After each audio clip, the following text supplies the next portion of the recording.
Hall of Famer and 9-year NBA vet, Eric Strickland. Strickland for three! And you're going to go out of here as the Big Eight tournament champion.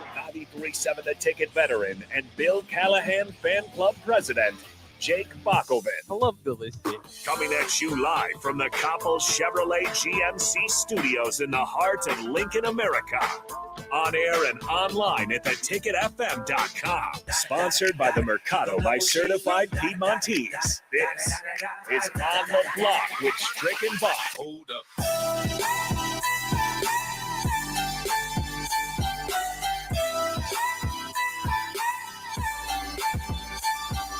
Happy Tuesday to everybody out there. This is On the Block. I'm Jake Bakoven. Strick is taking the day off. We only have about a 40-minute show here as we have shortened shows throughout the week, of course, because of state basketball. It's a wonderful time to be in Lincoln, and it's a great time for 93.7 The Ticket as we've had a lot of great calls. Maybe the best one, or the best game perhaps, just a few minutes ago as DP was out there calling the Class A game between Gretna and Omaha Central. Went to double overtime before Gretna eventually pulls out with the win. We'll send it back out to PBA here about 5:50 for a 6 o'clock tip for Pius and Bellevue West. Again, Class A boys state basketball championships going on. It's the first round. We're going to do it all week, so we're very excited about that. But since Strick's out, we did bring in Carter Longi over here as he's got a night ahead of him as far as being part of those broadcasts as well. Carter, there's no shortage of things to talk about here in our 40 minutes or so that we have of sports radio. But first off, I always like to ask people how their day went. My day went pretty well. I had a couple classes and those were relatively easy, but yeah, it's been pretty normal. It's too bad though. Like you just mentioned that we have shortened shows this week because this has been one of the most eventful days and weeks that we've had in a while. Yeah, it's kind of funny how that works out, but that's all right. We'll take live sports action any day of the week, but when we don't have it, we can talk about it, and that's what we're going to do. You have your Packers gear on. I think the Packers fans, at least the smart ones, have probably all breathing a fresh of relief of I don't know how you say that. They're relieved today because Aaron Rodgers is staying in Green Bay. He was contemplating retirement. I don't know how many people thought that was too close to a decision he was going to make, but then obviously the other one that you're a little bit more were worried about was he going to leave Green Bay? His contract wasn't really set up to help them win now. They're way over the cap. So he's decided he's going to restructure it. For what it's worth, the franchise also tagged Davante Adams. That's not expected to be a long-term deal there. It's just to extend their time because they would have lost him if they didn't franchise tag him to get him to a longer term stay. It's kind of interesting. The Packers, the thought was maybe Rodgers would jump over to the Broncos or somebody who has a win now type of roster. The Packers are going to have to do a lot of different changes to get the roster into that position, but of course they have 39 wins over the last 3 seasons, so it's not like they have too much to do. It's just the budget is kind of coming up against them, so we'll see what they do. It's going to be fascinating, especially with Davante Adams, who's known as maybe one of the top receivers in the league, probably top 3. A lot of people would say number 1.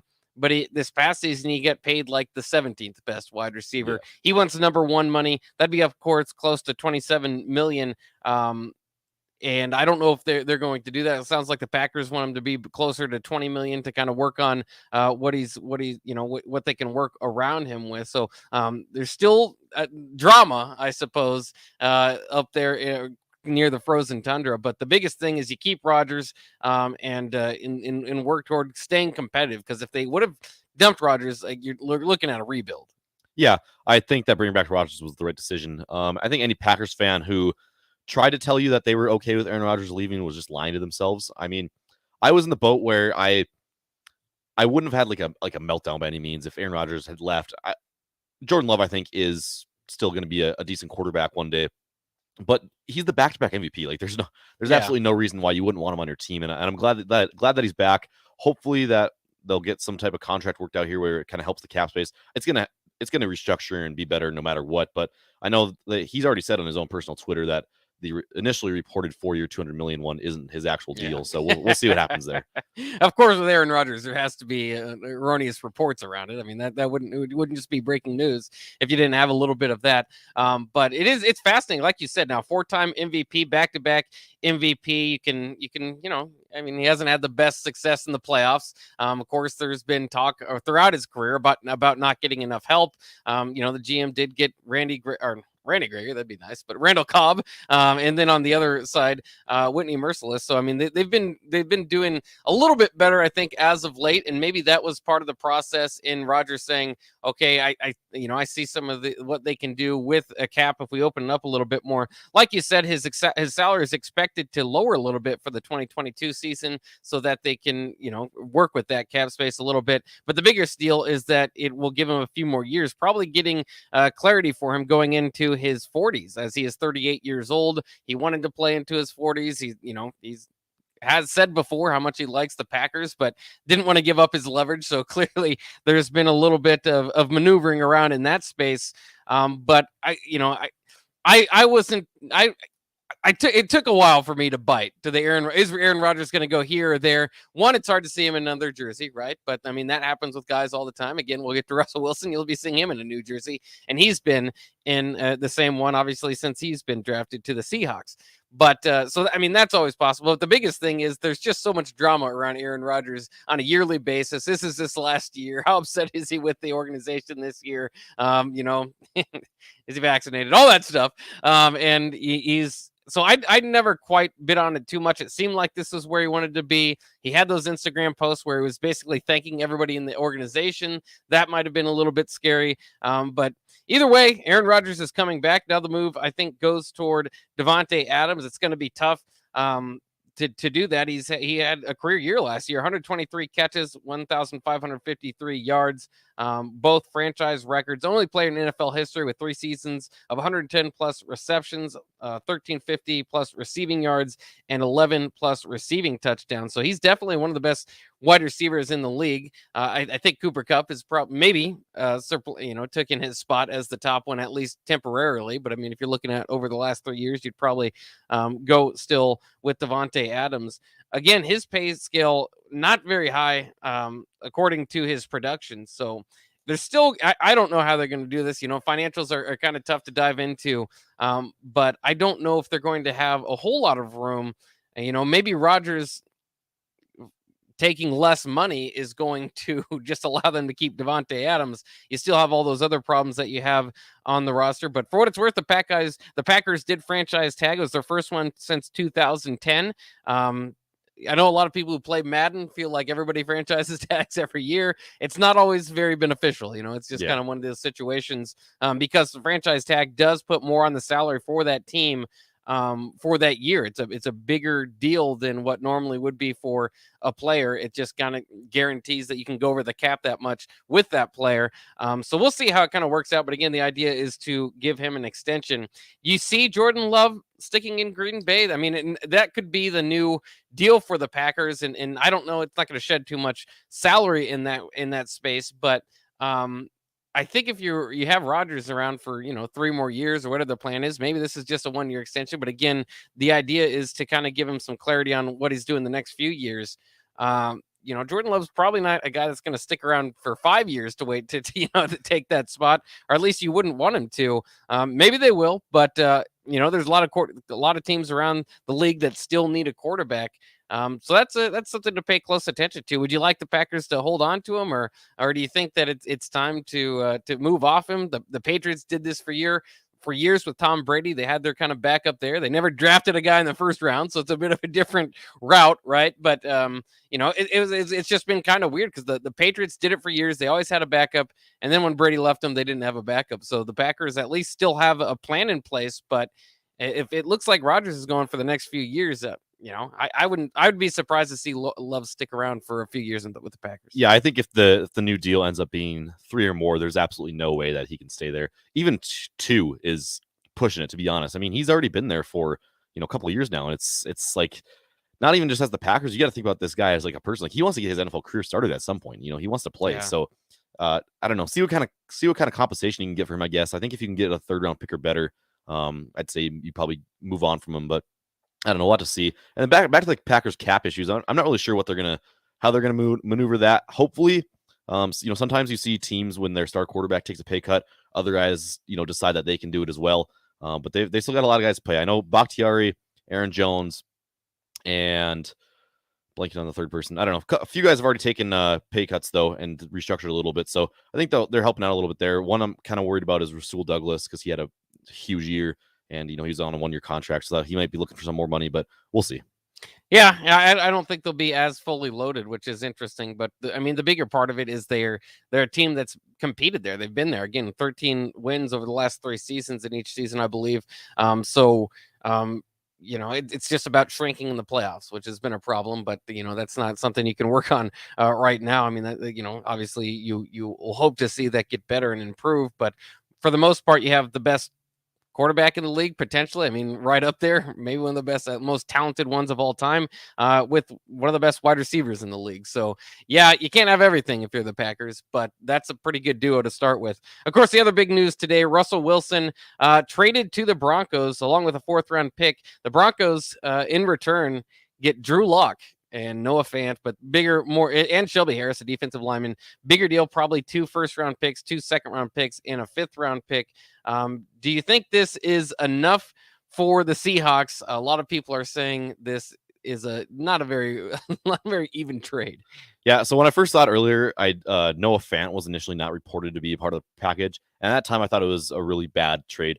I still don't think it's ideal for the Seahawks, but I think with the scenario that they were in with how unhappy Russell Wilson was, or at least reportedly was, they kind of had to move on, and I think right now is probably the best compensation they're going to get. I mean, Drew Lock can maybe placehold for a little while. I mean, Geno Smith's still in that roster too, so we'll kind of see what happens there. I don't know what they're gonna. Great quarterback. Yeah, I don't know what they're gonna do with the quarterback room, but Noah Fant's a good young tight end. And first round picks are always valuable. They're a lot more valuable in the NFL than they are in the NBA. So we'll see what happens. But it's hard to compensate for a superstar quarterback. When anytime you trade a quarterback that's top 10 or better, you really can never really get perfect compensation for them. That's another reason I never really wanted the Packers to trade Aaron Rodgers. Not only the fact that Aaron Rodgers is amazing, it's just the fact that the Packers, I don't really think you can get fair compensation for Aaron Rodgers. Like, no team's gonna give up 4 first-round picks. Like, it's just not really doable. Yeah, and it's fascinating on the Seahawks side. Of course, it's more fascinating on the Broncos side. But for the Seahawks, it looks like perhaps a rebuild, you would think. And is Pete Carroll, at his age, going to stick around for that? Do they want to keep Bobby Wagner if they're trying to cut money? He seems to be the kind of the next guy. And maybe it's just kind of moving off of that era for the Seahawks. For what it's worth, they were even more, tied. Or we're going to have more of a difficult time getting the compensation they wanted in return because Russell Wilson had a no trade clause. Mm-hmm. So he was going to have to tell you, these are the teams that I will approve a trade to if you're going to do it. So it's not like you just have him on the open market. And the Broncos were reportedly the team that he wanted to go to first and foremost. They were, they weren't in a very good position. Like you said, he wasn't very happy. He kind of played through it this past season. So you wonder if they could have won another year with that. But they don't seem, in that, especially in that division, Rams, obviously Super Bowl champs, 49ers right there. The Cardinals were leading that division for much of that year. They just seem like the odd man out. So it does seem like a time maybe to rebuild. But the bigger thing is just the frustration that Russell Wilson had, because you would love him to be a part of it. He's only he's 33 years old. That's a pretty good, kind of prime type of years for a quarterback. So you're kind of losing that. A guy comparable in size to him, Drew Brees, just went till he was 41. Brees didn't have a drop off until then. Guys are proving they can get, older and older and play longer in this league. Of course, Russell uses his legs a little bit more, takes more hits, but doesn't have much of an injury history. So maybe that can change. But it just looks like they're resetting the clock there in Seattle, and they could really do it too. With one of these first round picks is the Denver Broncos pick at number 9. Not a very good quarterback draft class. That might be the first quarterback off the board if they choose to go that route. Drew Lock is not, 25 years old. At times has gotten people excited because of his sideline behavior. He's an okay quarterback. I don't think he has much upside as far as your long-term fixture. So we'll see. I mean, it wouldn't be bad to have Locke maybe keep Smith around, like you said, and kind of whoever the quarterback is. Again, the thought process is these guys aren't necessarily ready to take over a franchise, the incoming quarterback class. So maybe have a year to kind of sit there. I would be surprised if they don't take somebody at 9. I mean, they weren't competitive with Russell Wilson, so I don't really know Yeah. what the expectation is there for the Seahawks. I think it's pretty clearly a rebuild, and it's kind of crazy to think about. I mean, we talk a lot about how the NFC West has been the best division in football the last few years, but just like 3-4 years ago, it was the Seahawks division. They ran it pretty much every year, and it was a pretty fast drop off. I know they had a lot of veterans on the team, so you could kind of see it coming. But yeah, I mean, I think it's definitely time for a rebuild in Seattle. Yeah, the days of Marshawn Lynch and Richard Sherman and Earl Thomas and all those guys, Cam Chancellor, far gone now. Doesn't look anything like that. Part of the reason Russell Wilson wanted out, he in the teams that he mentioned is win now mode. He's not trying to stick around for a rebuild either. So that's probably what went into this. The Broncos, for what it's worth, it's talk about a sigh of relief. It's been quite a bit of time and quite a rocky road since Peyton Manning left. Of course, he wasn't very good by the end of his time, but he did win the Super Bowl that final season. They relied on Von Miller and that defense to lead them to the championship. Since then, they have had a league-leading 11 quarterbacks start a game for the Denver Broncos. Finally, to get a guy who, again, I think probably has safely 5 more years, could get up to 6, 7, 8. And he's your guy. I mean, he's a top 10 quarterback in this league. It's huge for them. Due to the trade, the Broncos actually move up from 25-1 odds to 12-1 odds in Caesars Sportsbook. Only the Bills, Chiefs, and Packers have better odds as of right now. So it immediately puts them up into title contention. They've kind of got the rest of the, a tough defense there. That you've got some weapons with Jerry Jeudy and Travion Williams and Melvin Gordon. It's basically been a job where because they haven't had a quarterback there, Drew Lock being there, and then they used Teddy Bridgewater at times, but those guys were really quarterbacking the team, relying on the running game and such. And Russell Wilson just gives them a whole new dimension. Talk about a fun division to watch. The AFC West is now Russell Wilson, Patrick Mahomes, Herbert, and David Carr. I mean, David Carr's the worst of those bunch, and I still might trust him more than anybody with 2 minutes left there. I mean, he's kind of got that, reputation around the league. So it's going to be a fight, and it's going to be fun. And the Broncos, are back, and that's something that's exciting. I know there's people that hate the Broncos. There's people that like the Broncos, but around here, and that's what part of it makes it the fun. I love anytime the Midwest gets a little bit stronger. The Packers did it today, and now the Broncos as well.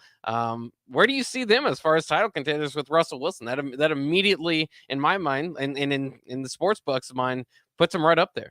Yeah, they're without a doubt right there. I mean, they went 7-10 last year. They actually weren't that awful. They lost 4 in a row at the end of the year, so they were over 500 with less than half the season left, and they had a plus differential on the year last year too. So I mean, they obviously weren't an awful team last year. They were strictly a quarterback away, and I have no idea how the AFC West shakes out now, because obviously the Chiefs are still the Chiefs. Patrick Mahomes is still Patrick Mahomes.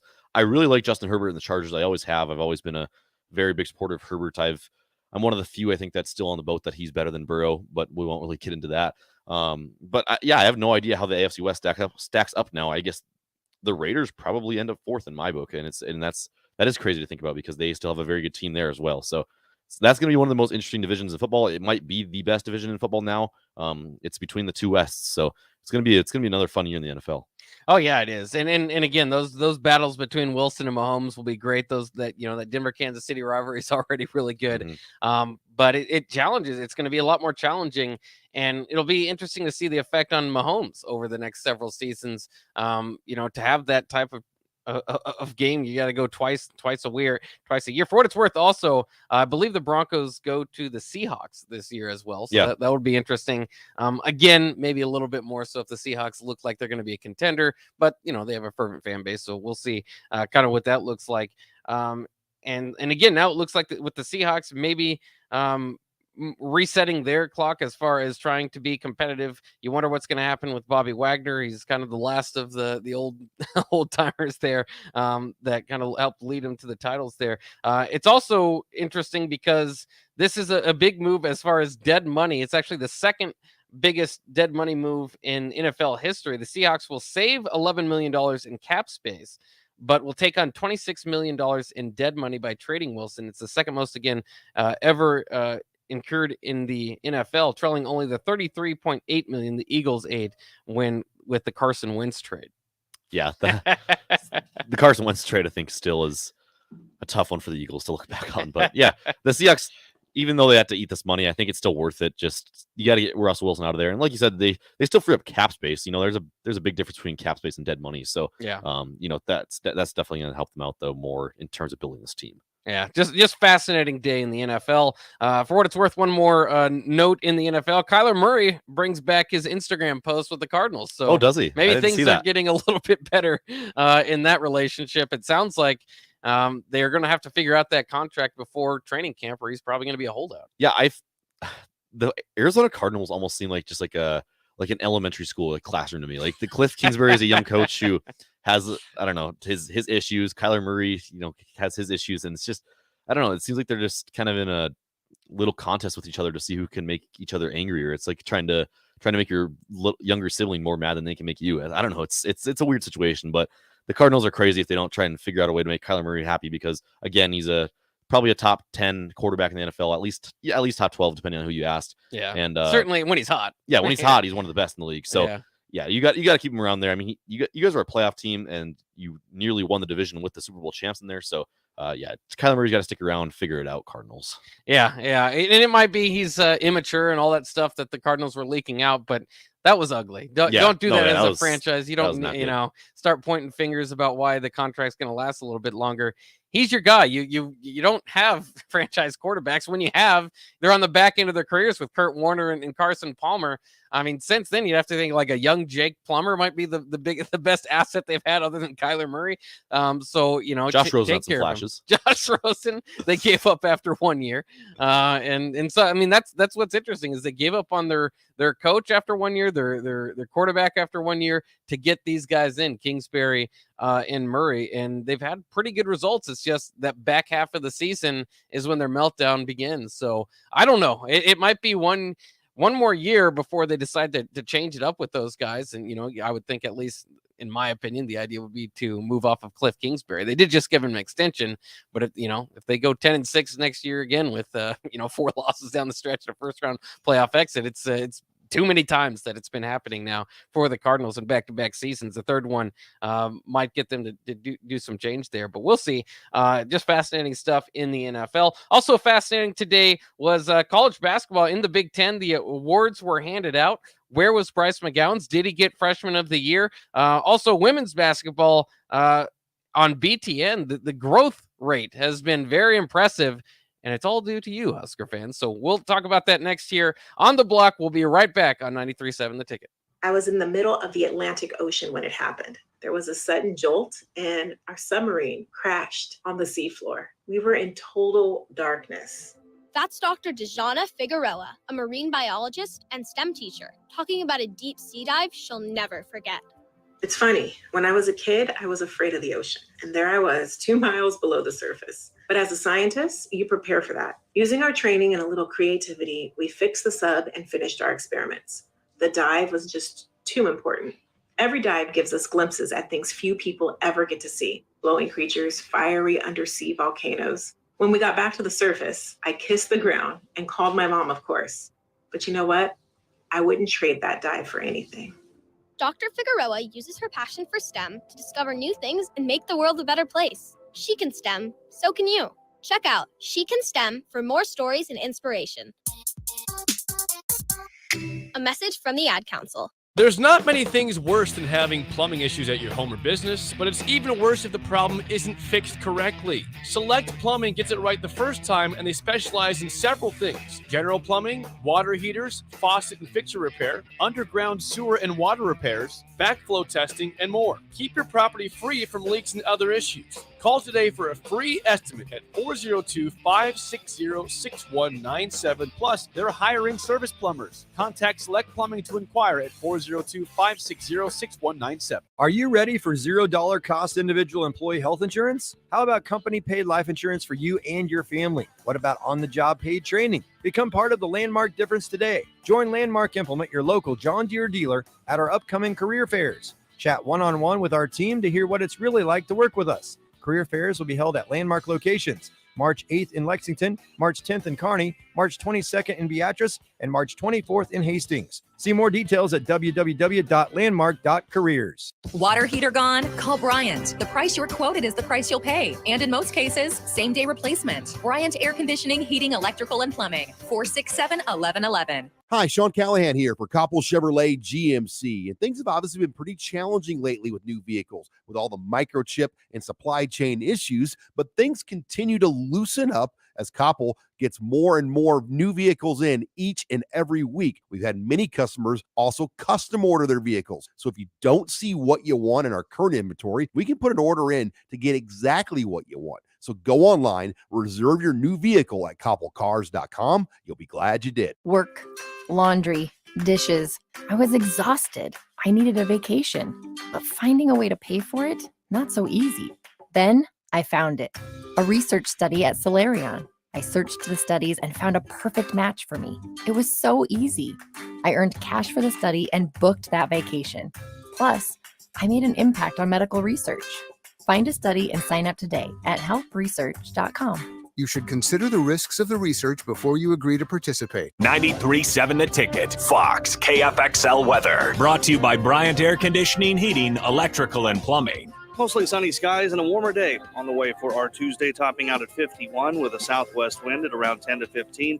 Increasing cloud cover tonight, a low down to around 20. Much cooler tomorrow with a high of 34. And by tomorrow night into Thursday morning, expect some snowfall to move into the region. I'm meteorologist Tim Wright for 93.7 The Ticket and theticketfm.com. Back to On the Block with Strick and Bach on 93.7 The Ticket and theticketfm.com.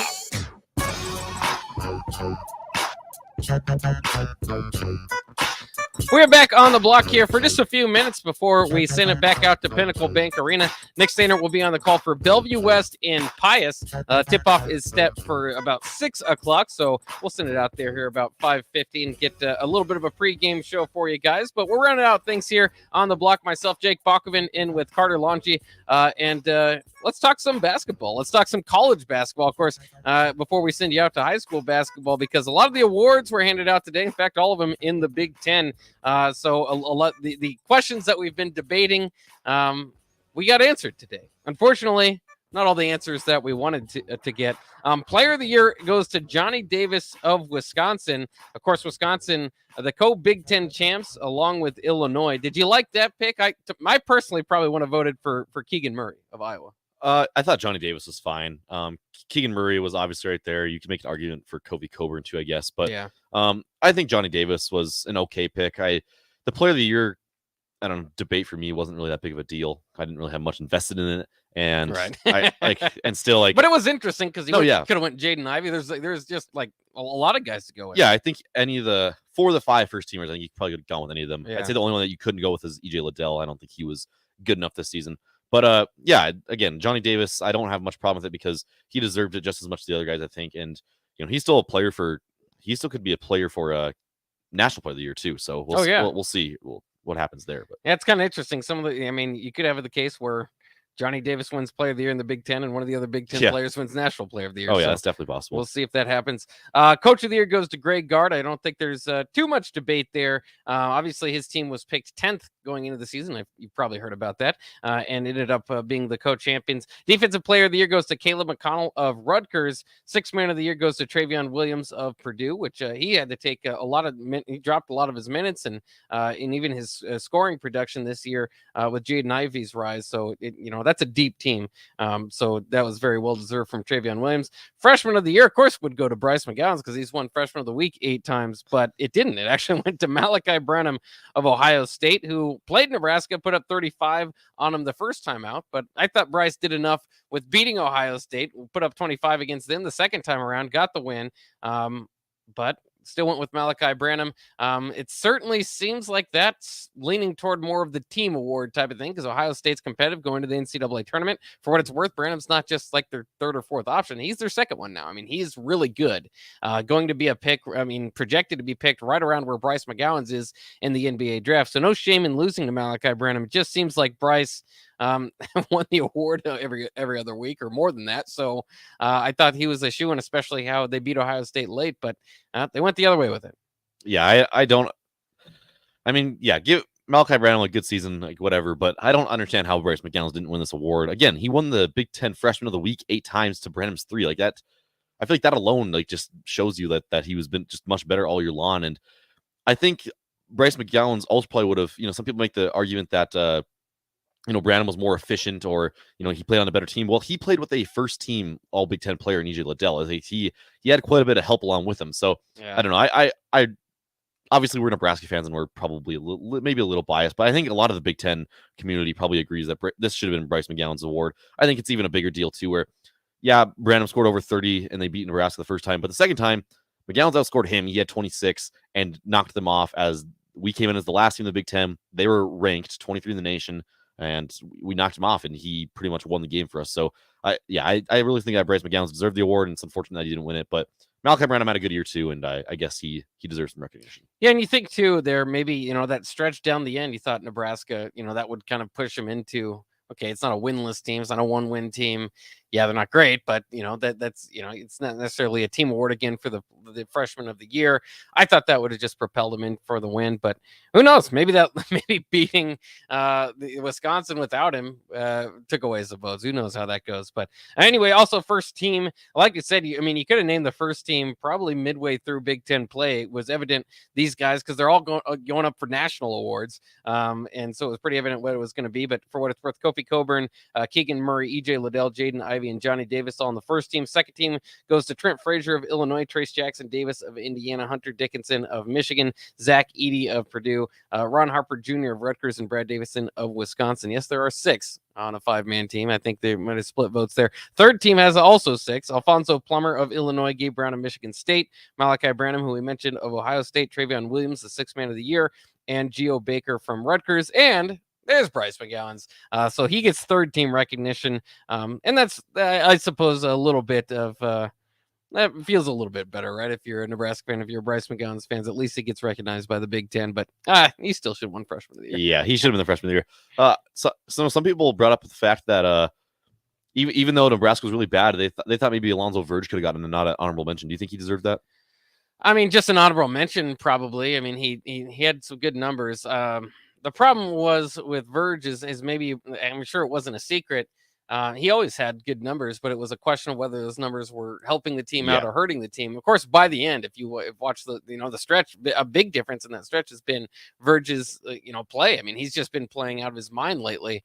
So I think if you're talking about year round, if you just looked at these last 3 weeks, he'd definitely be on here, probably be on one of the first, second, or third teams. But year round, I can understand why he doesn't get mentioned, but I think there's like 8 or 9 honorable mention guys, so I'm not too hurt by it. But yeah, he could have been thrown in there. Yeah, I agree. That's why I saw that some people kind of making that argument on Twitter, and I think that's a little bit recency bias going on because we look at the beginning of the year, and I don't want to take away from how good he's been lately, but he really was pretty inefficient at times. We saw him get benched at some points earlier in the year. We saw a lot of Kobe Webster on the floor at certain points. So another kind of brings me back to the fact, though, too, that something that we get to saw a little bit at the end here as we got some more Kobe Webster and Alonzo Verge on the court together was, man, I think he could have been a lot better if he was off ball more. But yeah, we'll see. They're at least hot going into tournament play, and of course that begins tomorrow. And for what it's worth, the report today is Bryce McGowens is at least was taking some shots. He wasn't full go today at practice. But they feel like there's a chance that he'll play tomorrow. And obviously Nebraska will need him. They got the win against Wisconsin without him, so it's not impossible, obviously, to do it. But, man, have they struggled against Northwestern today. So you're going to want your best player on the court. The other thing I did want to mention right before we sent it back out to Nick Sainert at Pinnacle Bank Arena for the call of the Pius game is women's basketball had its most watched season ever on BTN, a 41% growth from their last highest season, which was a few years ago. And Nebraska was a big part of this. This year, they had 4 of their top 5 ever most watched games on BTN for women's basketball. Nebraska broke the record for the Nebraska-Michigan one, and we can throw Michigan in as there as well, with 238,000 viewers. The very next night, it was surpassed by Nebraska-Iowa with 286,000 viewers. So that is the most watched women's basketball game on BTN, and it just reminds you of the power of this fan base. If a team starts winning, it really doesn't matter what sport they're playing. Nebraska fans will be interested and involved. So very cool stuff, and congratulations for the women's basketball team on the great season. What a run that was in the tournament, and we'll see what they do in the next bigger tournament. Yeah, they've been exciting to watch all year long. I mean, I can say I wasn't ever much of a women's basketball watcher before I got to college here, but then Nebraska turned out to be a really good team, and they drew me in, and they've been exciting to watch all season long, and I've had a lot of fun just keeping an eye on them, and hopefully they can kind of cap off the season with a deep tournament run, and it should be a good time. Yeah, we'll see. That'll wrap it up for On the Block today. Of course, we will be back tomorrow, hopefully, with just as much to talk about. Today was a huge bit of news. Once again, Russell Wilson off to the Broncos. Rodgers is back with Green Bay. And Bryce McGowan's robbed of Freshman of the Year, but he does get third team All Big Ten award season there. So let's also go ahead and send it out to Bellevue West and Pius, which is at Pinnacle Bank Arena. Nick Sainert will be on the call. We'll have a few commercials, but around the break, that's the plan. We'll get pregame going for that. Also, keep tuned tonight. Don't change it at all, because 7:45 Omaha Westside and Creighton Prep will be our game. DP on the call for that one. So another action-packed night of high school basketball. It's part of our theme this week. That's what we're doing all week long. But that will do it for On the Block. Don't go anywhere. Bellevue West and Pius coming up next.